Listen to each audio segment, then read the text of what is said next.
solve the Nightbeat story that had been bubbling under Sid's Spotlight Nightbeat, and he seemed a good foil for that.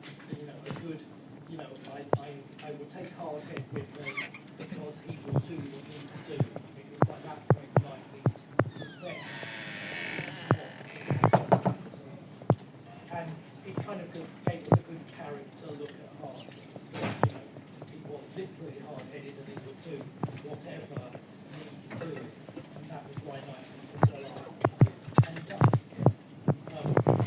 So that's why I went for Hardhead, and Double Dealer I think is the magnificent sling, and then then Sideswipe Sunstreaker, there was another time. Yes. So those were the four characters. But I thought, well, look, okay, I like Spotlight, so I think I can have some fun with it. So I did enjoy doing it. And I think Spotlight Hardhead is the one I enjoy doing most of all of them. It was really fun from my perspective, because Hardhead was the only toy I had as a headmaster when I was a kid. So for me, it was like, ooh, Hardhead. That was my little game on that.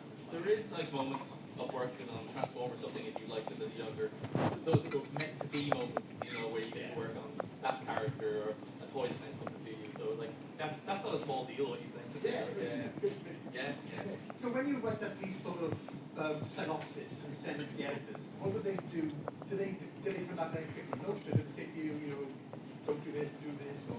I mean, that is the whole point of them, that that's the point they can critique and say, we like that, we don't like that.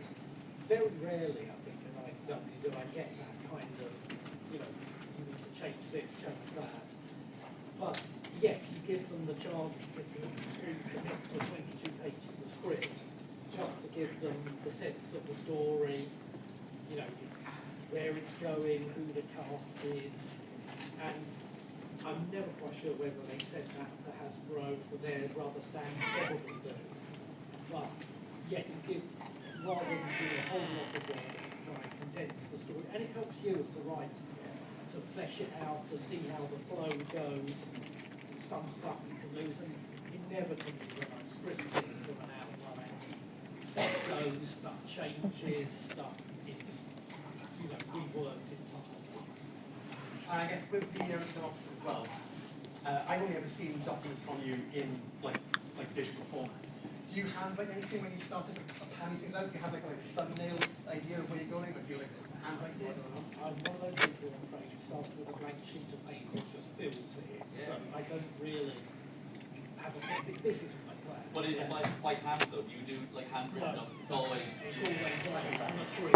So interesting. Yeah, I can't really. I find it's almost a waste of my time to do notes, which I then discard, and I find it much easier to do my thinking on a blank Word document.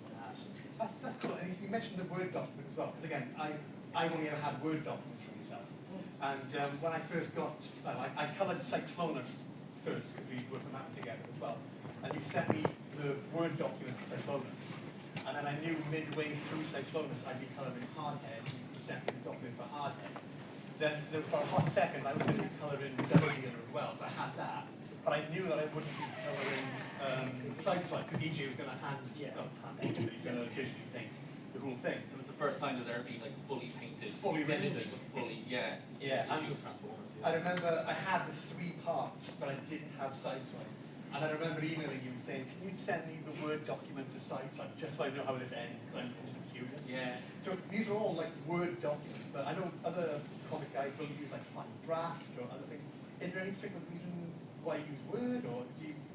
I like working in Word on comic scripts. I don't know why. Maybe it's just that my first comic scripts were thumped out on a manual typewriter, and I kind of like the format of Word.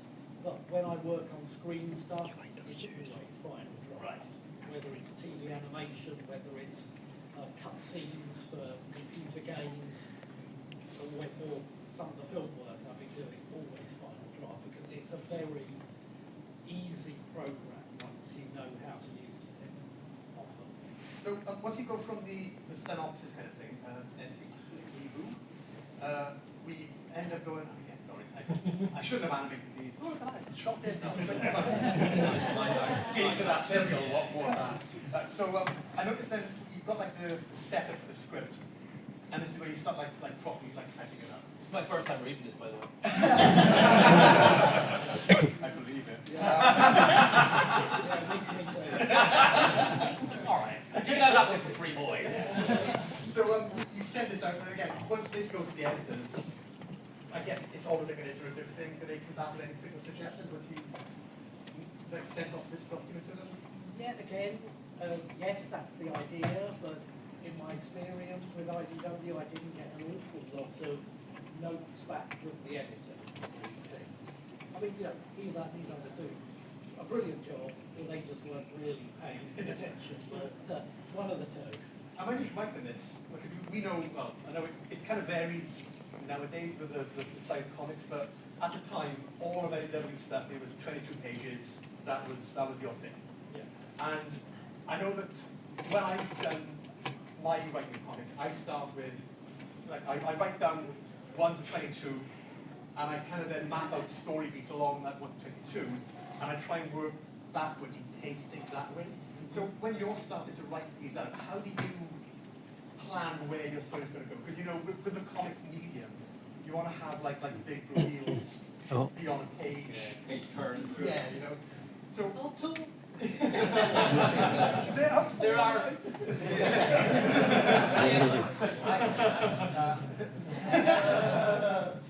So when you're when you're trying to map out where these 22 pages go, do you have that, or do you start just kind of page 1 and just write it as you go? I do it with a reasonable amount of formula that you want a grabbing beginning, you want a resting splash page, or something, especially with the spotlights that speaks to the character. So Cyclonus is very much a page of him just flying at the Cybertron, but it's littered with what he's thinking and not happy about, and all the things that are going to feed into the story. So I will always start with that, grab them right from the beginning, and then, also not hang around, just get into the action, especially with these spotlights, where I had an awful lot to cram in. Couldn't afford to wait, did you? No, it all had to sort of go boom, boom, boom, boom. So, and that's really where I was. But I didn't want to lose the sense of there is a proper character arc or some kind of character development in each issue. So it starts with Cyclonus and it will end with Cyclonus, hopefully in a slightly different place. There is something, obviously a dirty word, but about your word, Simon, that I find it's just always readable. And I don't mean that from like working on it with you, but anytime I pick up comics that you've read for some people, like, in a way that not all comics, a lot of comics aren't. There's something like you mentioned formulaic, and that's the word you use. I don't think that's what it is, but there is something. You've done the reps. You've done the, your muscles are kind of always ready to deliver. You know how to deliver a comic story, and I find that just as a reader, and especially rereading stuff at the moment with my kids that you've written, it's just they feel the same. There's something. You're very good at it, Simon, as well. But you are, you know what the project is. You know how to deliver a comic. And also, we were sort of schooled by Marvel US. Yeah. We would have visits from Jim Shooter or Tom DeFalco, and they would take us through the Marvel method. But they would all, I think Jim Shooter gave me the best advice of all, and he just said, wherever this is in Amazing Spider-Man or whatever, just assume it's somebody's first issue, and don't launch in. And when you see Marvel comics, they so often rehash what Spider-Man is and what he does and how he got his powers. Who he is, how he came to be. Yeah, and that was how I approach comics always. Yeah. That you should be able to pick up issue 3 of a 4-issue series, and that issue should be able to stand on its own to a certain extent. You shouldn't have to have parts 1, 2, and 4. You should be able to get something out of those 22 pages. Feel you've been on a journey. Feel you've been rewarded for staying with it. So I think that Marvel schooling, and some of it's very rigid, literally sometimes it's like it's got to be this, this, and this. And you can see why that stuff is being thrown out and tossed out, but you can also see why it worked as well. Yeah. You know, like it's it's okay to want to change things and try new things, but I think a lot of people on the older end of this room who would have picked up comics in the 90s or in their youth, like it would never have been in issue 1, but you would have come back for whatever the next issue was, you know, because there was something kind of. This isn't like, oh, it was better in my days, vote reform. It's not. It's not, but it is just like, just the industry is different now and how media is delivered. And on Return to Skull Island, with the Escape from Skull Island, the big cast, you know, there were about sort of 6 or 8 human characters, plus King Kong, plus whatever was going on. And I sort of had a little checklist in my mind as I wrote it, and make sure all the characters are involved. Make sure there's risk and you know, they have to make choices and decisions and interact with each other, make sure there's emotion. Well, I got that on video. And make sure every 3 or 4 pages there is a darn big monster fighting another darn big monster. Because that's what your audience has come for. Oh, listen, it's like someone writing a Transformers comic where the characters don't transform, James Roberts. You know, what sicko would do that? They transform in this. Yeah, they do. From a technical point of view, and I'll keep that in like this initial script. One thing I kind of forgotten. If you click twice, there we go. So there's a second document that comes out there that doesn't have any of the descriptions of the story at all. It's just purely, this just goes, I guess, like to the letter or to the designer, so they know what's going to go on the page, but there's no looking behind the scenes of what the characters are thinking or the setup of the scene is. It's purely just the dialogue. Well, this is purely for the lecture, really, but it pays into what modern comics allow writers to do, which is to see the art, which we never used to do often until it was just time to, you know, proof the pages, letter up. But now you get a chance to see the art, often at just early stage, go through your dialogue, and I recommend to any writer of comics, go through your stuff again and again and refine it, especially once you see the art, because the amount you find you can lose is major. Like if you realise the art is telling the story, you don't need Cyclonus voiceover telling you what you can clearly see. It also helps if the artist has muffed it up slightly. So, oh, you attacked me with your null ray. You know? Yeah, see, with this one I had to put much more. Yeah, you noticed that, yeah. But even like this, I noticed during this page, we actually did remove some lines at this stage. So on the script previously, there was a different hard headline near the top that's actually gone from here. So I'm assuming that at this point you would have seen Nick's artwork, realised, oh, I don't need whatever line, and that would go, and then I remember the early days of working with Simon, which was my first stage full stop working. the early days. The actual early days. That like Simon would do little draw overs, like by hand, not on a tablet or anything, like, and then photocopy it and scan them off. Like he draw like lettering placement, like 1, 2, 3. So you know these lettering, the dialogue here is numbers. So you know, he draw like 1, 2, and like balloon to each one.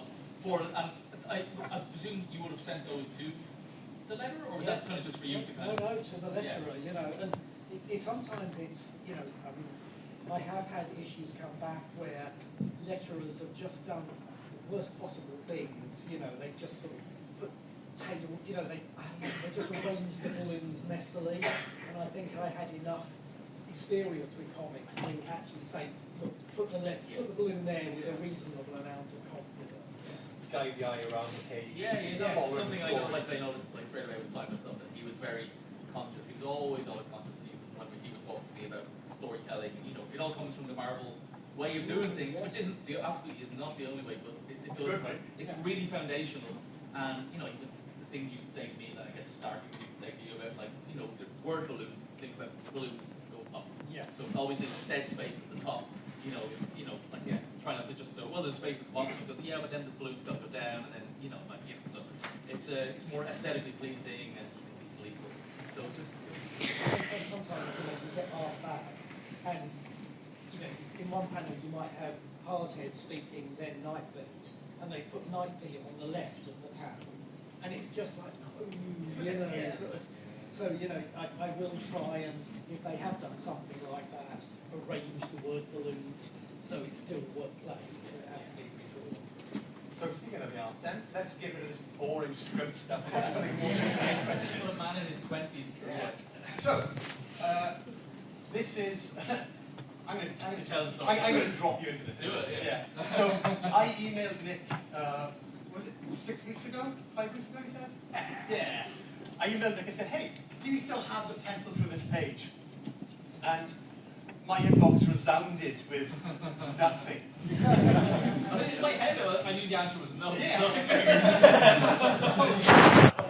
So I was looking through my Gmail for old hardhead stuff, and I found that Nick had sent me a link to pencils from another page. From like, what was it?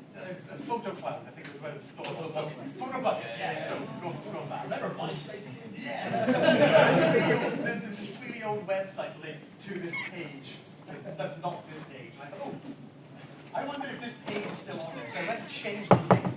And it still worked. It blew my mind after 20 years old. I would not know to look Yeah. for it. You know. It was a good guess, but this page was still there. So this is why we picked this page.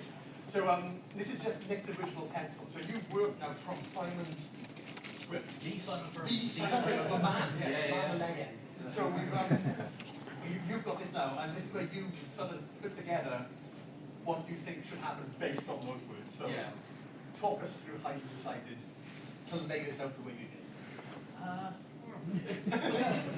Simon stuff, like that readability thing as a reader. It's really instinctive working with Simon. I'm always like we've done stuff recently. We did the leopard for like the leopard of Lime Street for Rebellion recently, and it's just love working with Simon on his stuff. And it's the same thing. It's sort of like, well, I know how this is going to be laid out. I'm not. It's not like a mystical thing or anything. Absolutely not. But it's just something like, Simon writes in such a way, such a clear, descriptive way, that you're sort of like, oh, well, it kind of just falls in place a little bit. I was really naughty back in those days. So Simon was talking about like not, he's able to just kind of go straight into a Word document. And you're right, because any extraneous time is kind of, you're stealing money from yourself essentially.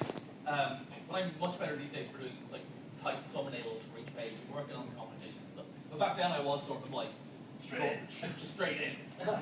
And more often than not, luckily, instincts were kind of okay.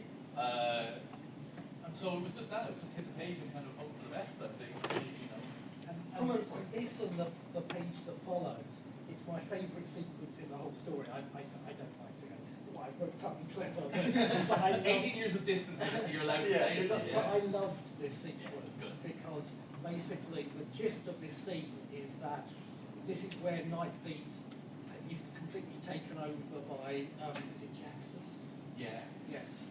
And, Hardhead says something like, oh, Nightbeat's not home anymore. And Nightbeat just sticks a gun right in Hardhead's head, right between the Right there, right in the eyes. middle of the page. Bang. Yeah. That's the focal point. And then, it's a, he's kind of, it's quite a splash, it's almost a splash beat, but we're talking about page, this is what you could have won. Yeah. But it's quite a quiet moment, it's a big moment, but it was very much in the script, it wasn't like, like people would trigger, Hardhead's head explodes. Yeah. It was very much like, bullet just goes through and Hardhead is almost kind of like rigid with it or something. He's very much supposed to not react, but you are supposed to see the exit kind of coming out. Yeah. And it was a nice big, quiet moment for a big moment. Sort of thing. And it builds up to the fact that Nightbeat goes ahead and shoots Hardhead, point blank between the eyes. Yeah. And then there's a kind of a flash, and then when you see him again, there's just a little smoking and cold, and he goes, ouch. And he goes, hard head. And that's it, and that was it. It was just for that gag. But it's a nice narrative moment as well. Yes. Later on in the same book, it's got like a mirror of that almost, where Hardhead then shoots Nightbeat. That's what I And it kind of matches nicely. Yes, From a technical point of view on here as well, I know obviously this is actual proper pencils on real paper, isn't it? Yeah, it is. And you can see I didn't have a Scan line, right? Yeah, I didn't have an A3 scanner at the time, so it's those are like 2 separate scans stitched together. I think at this stage I was starting to get clever, knowing that like the like to plan out my A3 pages in a certain way and have a panel line between, Yeah. in the halfway point. Don't get distorted out to be Yeah, scanned. because like that, you have to scan it in two A4 pages and then kind of digitally move together. And I wasn't working on a tablet at the time, not many people were, so it was very